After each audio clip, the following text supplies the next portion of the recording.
Hello everybody and welcome to another episode of Box Office Talk. This is the show where I break down what happened at the box office, see if my predictions for the top 5 are correct, and then make predictions for next week's top 5. So let's get right on into it. Last week I predicted that number 1 would be Black Panther, number 2 would be 50 Shades Freed, number 3 would be Peter Rabbit, number 4 would be Early Man, and number 5 would be the 1517 to Paris. And I only got 2 out of 5 of my predictions right. Now I knew this would be a little risky because Aardman films don't usually do that well, so it was a little iffy on if it would get into the top 5. But surprisingly, certain films kind of stuck around in the same spots that I weren't really expecting them to. So let's go over the actual numbers. Number 1 was, of course, Black Panther, making $192 million this weekend. Now, in case you're wondering how that is for MCU films, this is the second highest opening weekend in the entire MCU. It just beat out Age of Ultron's 191 opening, and it's a little bit behind the Avengers' 204 or 6, whichever number that was, but that is still very impressive on Black Panther's behalf. I knew this film had a bunch of hype surrounding it, but the fact that it was able to make that amount of money, like more than an Avengers film, like that is extremely impressive. The fact that on the worldwide chart it is already $39 million away from getting to the doubling point of its budget, sitting at $361 million.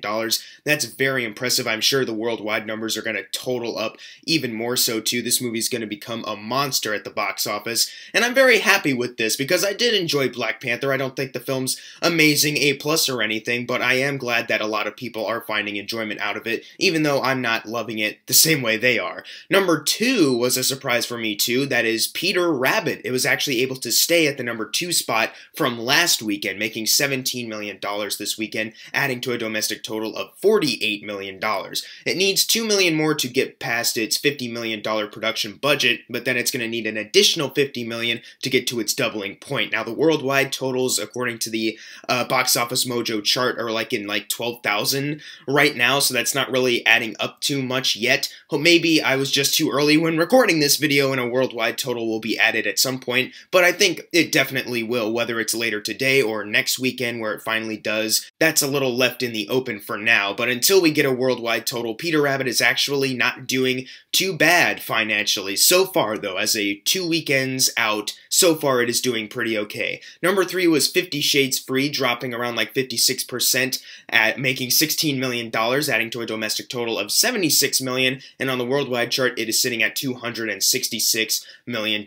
This film I thought for sure would still be able to top Peter Rabbit since the 50 Shades films have been really great financially, not quality, just financially, but this film was actually not able to top Peter Rabbit as far as just the ranking goes, which was a big surprise to me, but I'm not really complaining that much because I'm not a fan of these films. So at least this film, even though it's making money, at least it's not making as much money as what the studio is used to for these movies. Number 4 is the same number 4 from last weekend, Jumanji: Welcome to the Jungle, making $7.9 million, adding to a domestic total of $377 million, and domestically, this is the second highest grossing film for Sony. This is the second highest grossing Sony film ever, right behind Spider-Man's $403 million. I don't know if domestically Jumanji will be able to get past that, but from the places that it's been recently for the past several months, I wouldn't be surprised if this became Sony's highest grossing film. I'm honestly surprised that they haven't announced sequel plans for this film yet, because after this much success, it seems like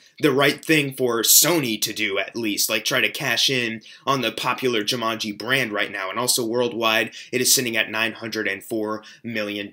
So it's getting a lot closer to $1 billion each day. Moving on to number 5, though, which is not a big hit for anything, the 1517 to Paris, making $7.6 million, adding to a domestic total of $25 million, and on a worldwide chart, it is sitting at $36 million. Now, this is $6 million over the $30 million budget, but it needs to get to $60 million to be considered a success, so $24 million more. Can this movie make that much in the short amount of time it's going to be here? Because I don't think anyone really wants to see this film. I still haven't seen the film yet, so I can't really comment on the film's quality, but from what I've been hearing, there is a reason why not too many people have been going out of their way to see it. Number 6 is The Greatest Showman, finally out of the top 5. It's been in there for so long, making $5 million this weekend, adding to a domestic total of $154 million, and on the worldwide chart, it is sitting at $325 million. Though it's still maybe out of the top 5, finally, it is still making a lot of money, still clinging on right outside of it. But once again, I still don't have that much to say about it because I haven't seen the film, so I can't really comment on it. So good job, Hugh Jackman, for making a film that is making a lot of money. Number 7 is Early Man, the latest Aardman bomb. It is actually the lowest opening weekend for any Aardman film ever, sitting at around $3 million on a budget of $50 million, and there's no worldwide total yet. This has got to be a huge disappointment. I honestly don't know how much longer Aardman can continue to stay in business. Maybe worldwide, Early Man will be able to skyrocket and get past its production budget, but domestically, these films just do not do that well. Same thing can be said for Laika, but Laika even has had higher opening weekends than this film, and Shaun the Sheep from 2015, that film opened with like $4 million.